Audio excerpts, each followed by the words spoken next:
and, of course, whatever the heck's going on with this season. Elliot with us, as he is every week. Elliot, how we doing?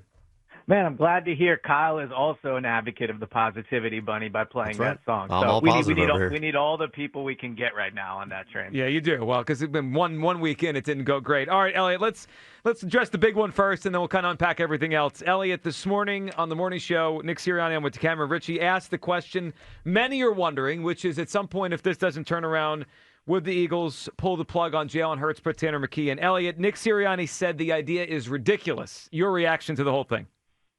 Yeah, I don't think they're going to bench Jalen Hurts. Now, do I actually think the idea that Nick thinks the idea is ridiculous? No. I mean, I think they watch the tape. They know what the flaws are in the offense, and they know the main issue right now, especially on Sunday or Monday, was Jalen Hurts. Like, the turnovers were why they lost that game. Now, Jalen, I also actually thought did do some good things. I think you could argue it was their best offensive game of the year minus the turnovers, which I understand that is like, how was the play besides that, Miss Lincoln? Like, I get it. But it was like a game where they moved the ball. So, no, I don't think they're going to bench Jalen, and they should not bench Jalen. It would be absurd to bench Jalen.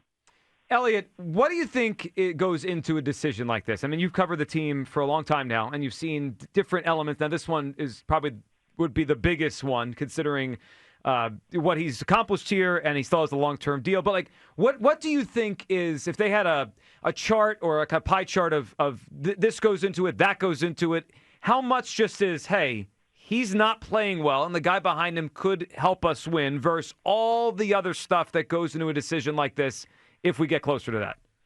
I think a decision regarding benching Jalen Hurts would involve like Jeffrey Lurie. It would involve Howie Roseman.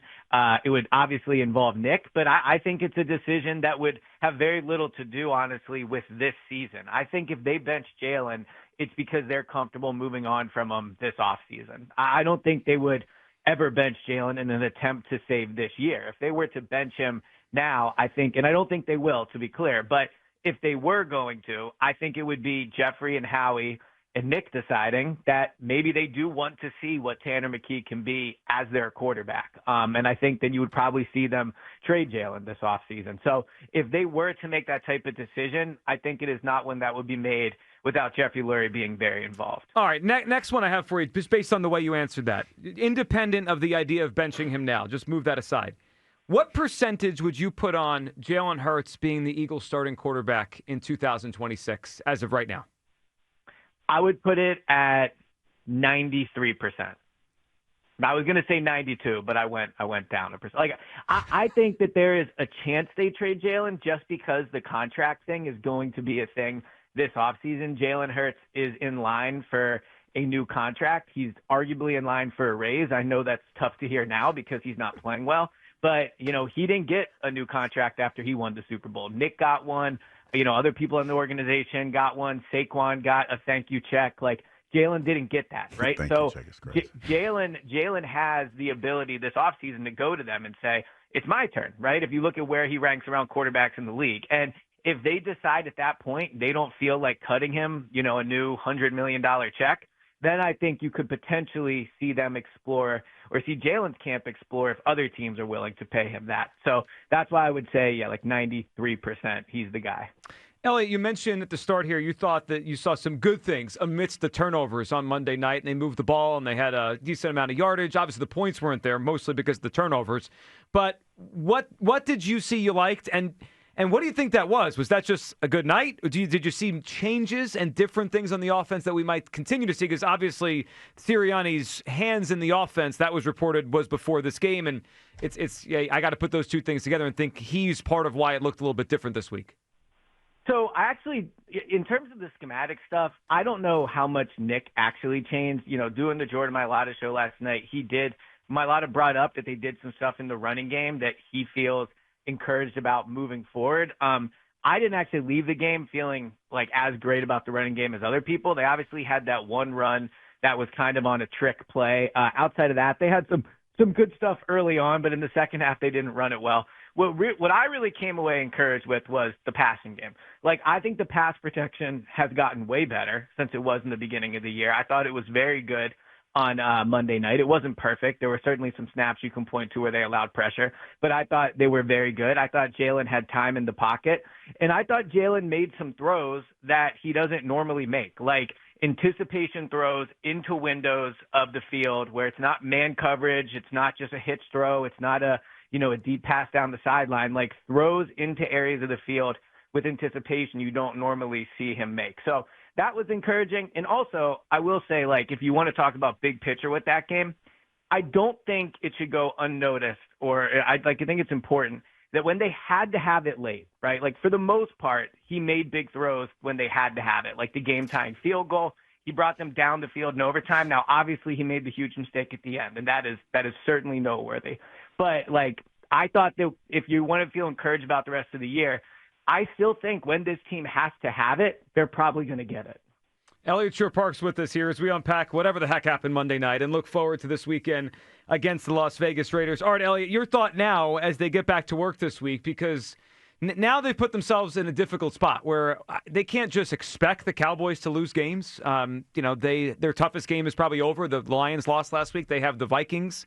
They have the Chargers at home, and they play the Commanders and Giants. So the Cowboys going 4-0 is certainly possible. I would say 3-1 is probably more likely, but I don't think they're going to get much more help from the Cowboys, which means they have to win games. Yeah. Elliot, how do you expect them to respond? I mean, it's a 3-game losing streak, and now this is where if they're going to save their season, it has to start Sunday. Yeah, I think these next two games will essentially decide their season. I think you got to go 2-0 in these next two games, and that obviously starts by beating the Raiders on Sunday. The Raiders are the worst team in the NFL. This isn't like a bad team, like the Giants, for example. When they played the Giants on Thursday night, they were a bad team. But you could point and go, Jackson Dart has, been interesting. At that point, Cam Scadaboo was helping the offense. Like they were maybe a sneaky good team, even though having a bad record. They had a good defensive line. There is nothing on the Raiders that is sneaky good. They have two good players, obviously, in Max Crosby and Brock Bowers. But outside of that, there is nothing to be concerned about. So not only do they have to win on Sunday, I think they got to go out and show that the encouraging things that happened on Monday night, like the offense playing well, like the defense playing well, that they can start to string together some good games. Because we have seen at times this year them play well. They were, he had the perfect passer rating against the Vikings. They played good against the Giants. They didn't play great in the Lions or Packers game, but they got wins there, right? They just haven't been able to get consistency going. So I really think these next two games, like if they go 2-0 in these next two games, I'll feel pretty good about where they're at heading into the playoffs. Elliot, how much blame do you assign to AJ on Monday night? He's been getting beat up a lot, but our callers, I feel like some of it is just kind of a defense mechanism for Jalen, because obviously he's the one getting beat up the most. He did have drops. I'm curious your perspective on the three of them, because I thought they were all distinct, all hurt the team in different ways, right? The first one to start the game where it felt the ball was like a little bit past his fingertips, almost had it. The second one that went off his hands for an interception. And then the last one where I thought he had it, and then I thought the corner made a good play to kind of chop his arm, and then it came loose. What was your perspective on those three and how much fault he deserves for Monday? So I thought AJ had the exact same game Jalen had, like just as bad, right? Big-time mistakes that really hurt them, and then also made big plays late, too, to potentially almost win them the game. But when you look at those three drops, I mean, I think the second one, the one that led to the interception, he does have to, like, you should make that catch. I thought that was a really bad throw by Jalen. It was like wobbly. Yeah, well, not only that, it was high. Yeah. It was, like, borderline behind him. Like, it was, you could almost argue it was a really good job by AJ to even get his hands on the ball. Like, it was a really poor throw. Now, I know people have said, well, like, he's got alligator arms, he's looking for contact. Like, maybe, but I also don't know if I can really blame him. I mean, he could have been seriously hurt if he didn't try to protect himself with how he had to expose, his body to even come close to that. So that one I don't really put on him. But I do think the first drop of the game is probably the biggest of the three, just because I think this team so badly needs things to start going their way, and they so badly need momentum. And they talked all week about the attitude on the sideline not being great.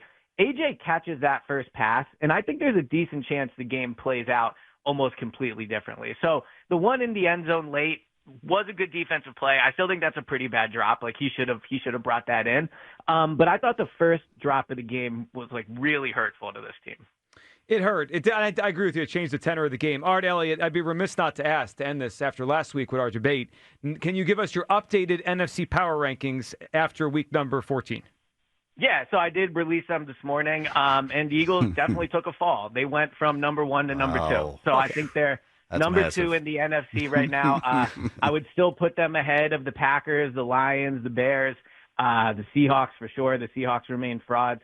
Again, like, the Eagles are not playing well, but everything I said last week still holds true. I still think they're going to be tough to beat in the playoffs, and I still think they have a quarterback and head coach that I would take over every single quarterback head coach in a playoff game right now besides McVay and Stafford because of how they're playing. So I put them at number 2. I do appreciate your commitment to the Seahawks are committed, frauds yeah, he thing. committed. Because even, I mean, they're probably what, like 12-point favorites on Sunday against the quarterbackless Colts. They're going to be 11-3, and you don't even have them as a top 5 team in the conference. They don't have one solid win, and I can't believe we're doing the exact same thing that we did with the Vikings last year. Last year, all I heard was they're actually really good. The Vikings are actually really good, and then Sam Darnold, as he always does, didn't play well in the playoffs. The Seahawks are just this year's Vikings. I would welcome the Seahawks to Philadelphia if that ends up being the 4 or 5 matchup, if that's where the Eagles end up. I think that would be the best for content. I'll tell you that much because it just after all our conversations all year, and I hear your point on maybe they are this year's Vikings. They're going to win 14 games and maybe go out in the first round. That could happen. Elliot, we appreciate you hopping on as always, and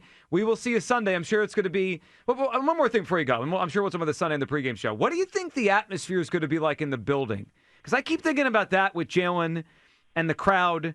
Like, if they get off to a good start and they win, obviously everyone's happy, right? But, like, if it's choppy early, how do you think it's going to feel like in that building Sunday? We know what it's going to feel like. It's going to be really, really ugly. I mean, honestly, I think the Eagles are better off playing on the road right now. Like, I think they would be better off going to Las Vegas than they would be playing at home. Fans are really frustrated with this team right now. If they go 3-and-out in the first drive, you know it's going to be ugly. I mean, we saw it the last time they were at home. They're not playing well enough right now where I think they can deal with an Eagles home crowd. So they'll be at home. And look, they're playing the Raiders, so maybe it'll be bad. Maybe like they will play well, which will help. But yeah, if I'm the Eagles, I would much rather be going to Vegas. Yeah, they might feel the same way. Elliot, we appreciate it, and we'll see you Sunday at the pregame show. Sounds good. Talk to you guys then. There he goes. Elliot Shore Parks.